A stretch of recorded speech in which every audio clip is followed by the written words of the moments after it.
happened with this, should we call it half demolished building, or how far did these people get?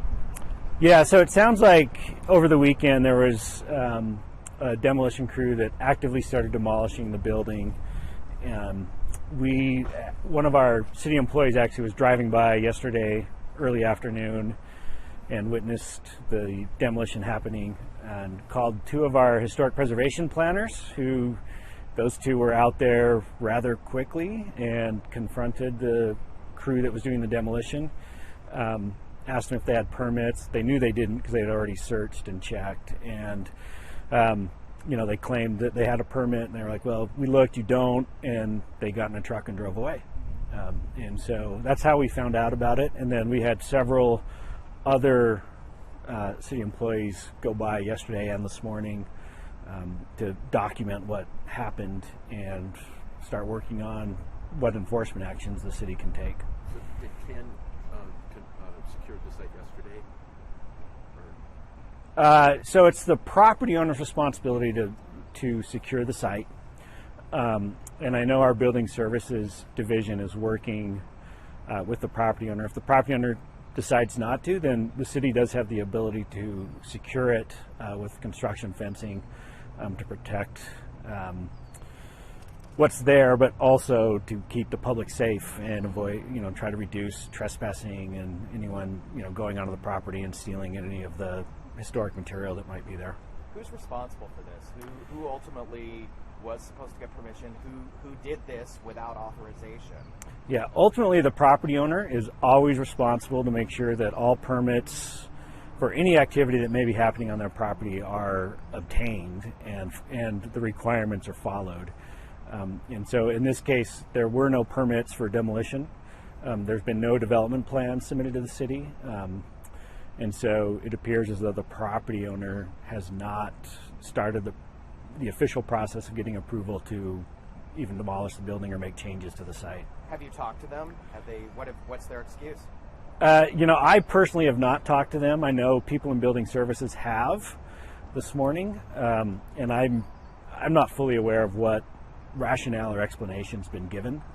The only thing I know is that the property owner indicated they were trying to figure out what happened. Are there any punishments for this kind of action? Yeah, there are. So from a zoning perspective, every zoning violation on a property like this starts with a $100 fine. So right now there's basically 3 zoning violations that have occurred. One, doing work without proper permits, a failure to obtain the historic approval to alter the site because it is a designated local landmark site, and then 3, failure to get the proper air quality permits for demolition. So our zoning code requires anyone to provide that documentation from the Department of Air Quality to the city as part of any demolition permit. So those are the 3 violations that we're looking at right now. So what's the remedy then? What happens next? Because they've already torn a big chunk of that building off. Yeah, because it's a zoning violation and it's a violation of our historic preservation regulations, the only way they can remedy this is to essentially restore the damage that they've done. So they got to do that. Who pays for that? Do they pay for that? That's up to the property owner. And they could potentially go through the demolition process if they can demonstrate that there's an economic hardship, and what that means is that there's no economic use of the property, which I think is pretty challenging for someone to prove, considering they're in a zoning district that allows a wide variety of land uses and options, and they failed to even seek any of those. And so they could apply for that.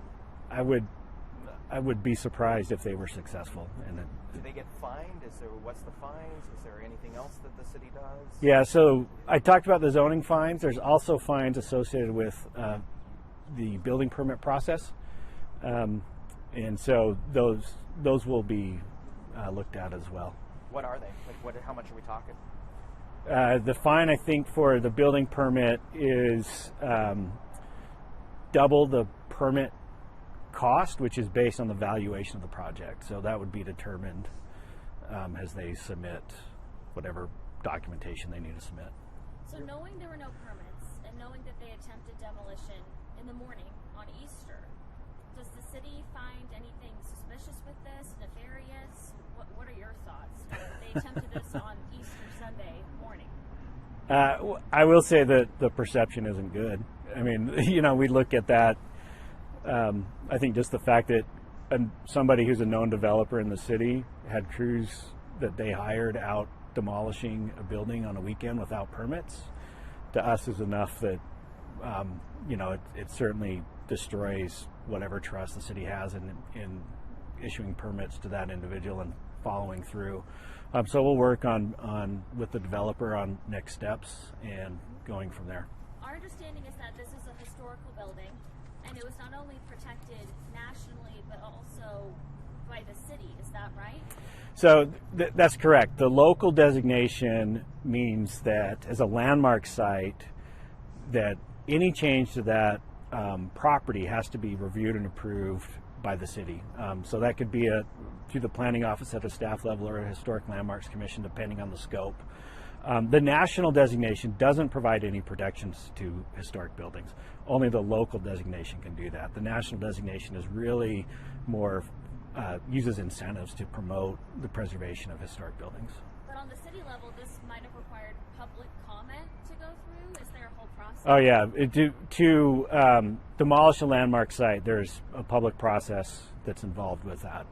So they skipped all over that whole democratic process. They did.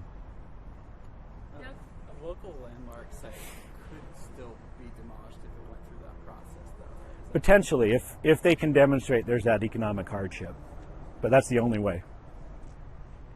So you haven't heard exactly what it is, but have you had any indications? I mean, were they planning to do any work? Were they planning to petition for any kind of demolition work, or did they just simply just do it completely unprompted? Was there any indications that anything was coming?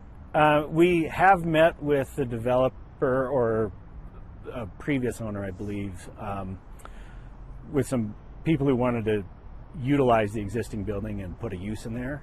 None of those came to fruition. But we did meet with those owners. We explained all of the applicable preservation processes that might come into play regardless of the scope of what they wanted to do. Everything from, replacing a door to potential demolition, but obviously no process or no permits or applications came in as a result of those meetings. Are you aware of this happening before in Salt Lake City? It has happened before, not to a landmark site that I'm aware of. Last fall we had another, I think it was last fall or last summer, we had what's considered a non-contributing building. So that's a building that's in a local historic district that doesn't have historic qualities to it, was demolished without permits, and that also triggered an enforcement action. So, Have you had any issues with this particular property owner or developer in the past? Issues as far as violating zoning? Violating No. any zoning or permits or things like that? Not that I'm aware of. I can't think of anything. Do you know what they're planning on doing? I don't. They haven't indicated that to us yet. Is there a message you want to send to developers or owners that this is unacceptable? Yeah, I think it is unacceptable. It's 100% unacceptable. We have these regulations and rules in place for a reason. And, the message that I think we want to send to people is that, if you come in and you work with the city, we're going to help you find a solution to what you want to do with your property, including being creative about how a property is used when it's historic, and ensure the ultimate goal is preserve our landmark sites and be flexible with how they're used, but we want to keep those buildings. But what do you do, especially where we've had situations like this particular site has gone years and years and years without anything happening to it. They kind of derelict, and I mean, while they're not supposed to be doing anything without proper permits, of course, what should these developers or property owners be doing if you have a site that's just been sitting for years vacant? Well, the most important thing is to secure the site and making sure that it doesn't get vandalized and things like that. That when it's a historic property, two of the big things are, one, maintaining that the roof is in good condition so there's not water damage that could ultimately lead to the failure of the building, which we've seen happen in the city before.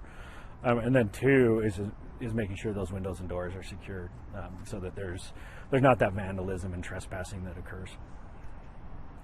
I guess with the area that this all is happening in, it's obviously an area where the city's growth is happening. It's also a lot of historic buildings in this area.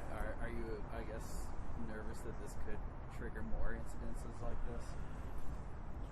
I don't think I'm nervous about that. I think it's always a risk, right? You can put all the rules and regulations in place, but ultimately you can't 100% control someone's behavior and actions. But hopefully, we can, we can take the steps necessary, whether it's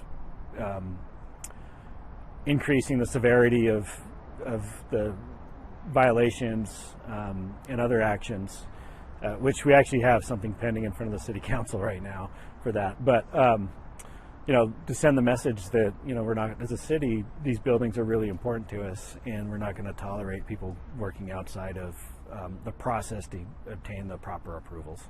What's before the city council right now? So we have a couple of things. The biggest thing is that we have something that's pending specific to historic buildings and working without the right approvals, and so that increases the daily fines. It also basically prohibits redevelopment of a property for up to 25 years if they choose not to restore the building. There's a couple other things in there that I can't think of off the top of my head, but those are the two main things.